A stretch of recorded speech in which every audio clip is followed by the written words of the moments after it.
noche en el campo es un océano de sombras, donde los secretos más oscuros yacen enterrados bajo la tierra fértil. Los soldados, enviados a vigilar los plantíos en lo profundo del monte, sabían que sus verdaderos enemigos no eran los humanos.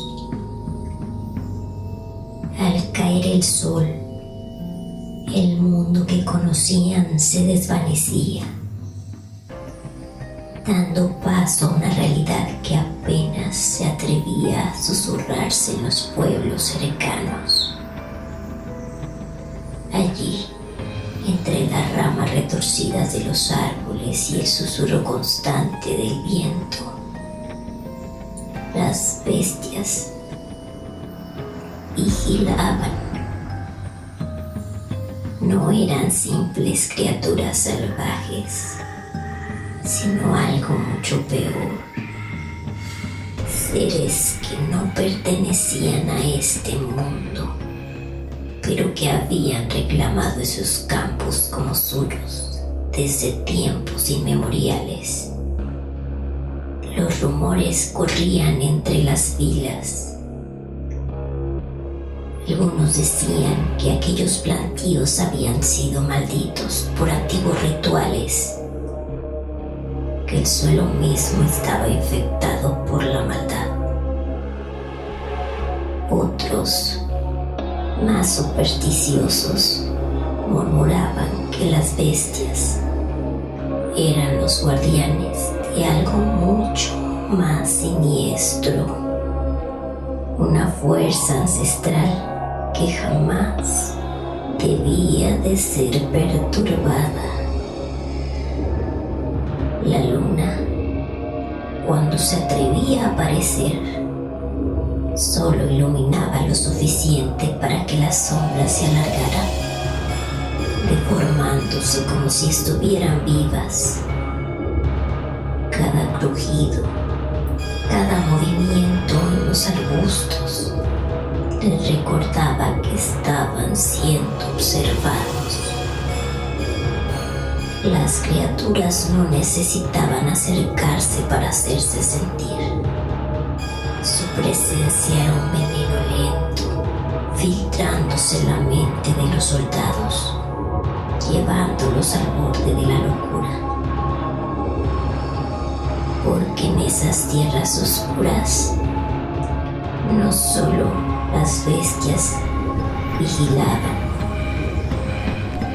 La misma noche parecía tener ojos.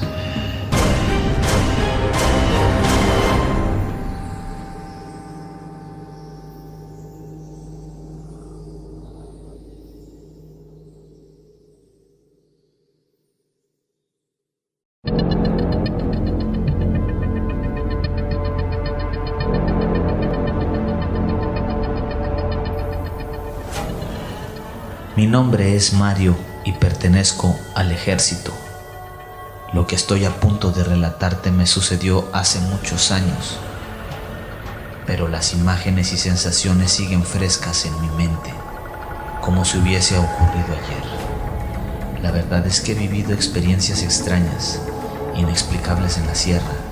Sin embargo, hay una en particular que me persigue en las noches, una que ha dejado una marca indeleble en mi alma. Una experiencia que me despertaba a medianoche, empapado en sudor, con la mente atormentada por el eco de un horror que no me deja en paz. Fue en la Sierra del Rosario, en Durango, durante una misión rutinaria. La operación había salido limpia, sin disparos, pero el ambiente estaba cargado de una tensión inexplicable. Nos desplazamos a un pequeño campamento donde habíamos encontrado varios plantíos de amapolas. La luna iluminaba en el terreno, dándole un aire inquietante. El capitán Reyes nos advirtió sobre los lobos que habitaban la zona. Son astutos y si sienten miedo, no dudarán en atacarnos, dijo aquel, con un consejo que se quedó marcado en mi mente. El sargento García y yo tomamos la guardia esa noche. La vegetación densa y los silbidos del viento nos envolvían en una atmósfera casi de otro mundo. Mientras recorríamos el borde del primer sembradío, la luz lunar reflejaba un tono rojizo sobre las flores. Me atreví a comentar que el paisaje era macabro y su rostro se tornó grave. Una sombra cruzó sus ojos, pero continuamos.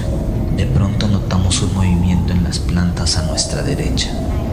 Un escalofrío recorrió mi espalda. Nos detuvimos y apuntamos nuestras armas hacia el sonido. ¿Quién vive?, pregunté, pero solo el viento respondió. El sargento hizo un gesto para que avanzara. Con el corazón latiendo como tambor, me adentré al sembradío, donde las plantas llegaban casi a mi cintura. Despejé el camino con el cañón de mi rifle y cuando por fin aparté la última rama, por alivio no había nada. Bajé el arma y les hice señas al sargento de que todo estaba bien, pero en un instante algo me agarró de los tobillos y me arrastró con una fuerza sobrenatural. Mi mente no podía procesar lo que ocurría. Intenté gritar, pero el aire se me escapó de mis pulmones. Mientras me arrastraban, pude vislumbrar un par de ojos rojos, brillantes y llenos de malevolencia. Disparé, pero el eco de mis balas se perdió en la noche. El aullido que resonó a mi alrededor era un sonido que jamás olvidaré. Una mezcla de horror y dolor. Aquella cosa enorme y peluda parecía tener el poder de paralizarme con su mirada. Finalmente, logré girarme y disparar de nuevo, pero mi rifle se había quedado sin balas. El pánico se apoderó de mí. Busqué desesperadamente mi pistola, pero mis manos temblaban. Fue entonces cuando escuché el disparo del sargento. Sus balas atravesaron la oscuridad y la criatura se detuvo, aunque solo por un segundo. Se lanzó hacia el bosque dejando detrás de sí un rastro de terror. Me senté intentando recomponerme, pero el dolor en mis tobillos era insoportable. Cuando el sargento llegó a mi lado, lo miré con gratitud y miedo. Él pidió apoyo por radio y me ayudó a levantarme, aunque me costó un esfuerzo titánico poder hacerlo. Me senté en el suelo nuevamente, sintiendo cómo la vida se deslizaba de mi cuerpo. Al regresar al campamento, el médico me atendió. El sargento no se apartó de mi lado en ningún momento. Me sentí aliviado de que estuviera allí, pero el horror de lo que había vivido seguía doliendo en mi mente. El capitán Reyes se acercó después y me insistió a no contarle a nadie sobre esta bestia. La gente no lo entendería, me dijo, y sus palabras retumbaron en mí como una advertencia ominosa. Salí del campamento semanas después, con cicatrices tanto en mi piel como en mi alma. Desde entonces, las noches son un constante recordatorio que hay cosas en la oscuridad que no deberían ser nombradas. La sierra, con su manto de misterio y miedo, me ha enseñado que a veces es mejor ignorar los secretos que acechan en la penumbra.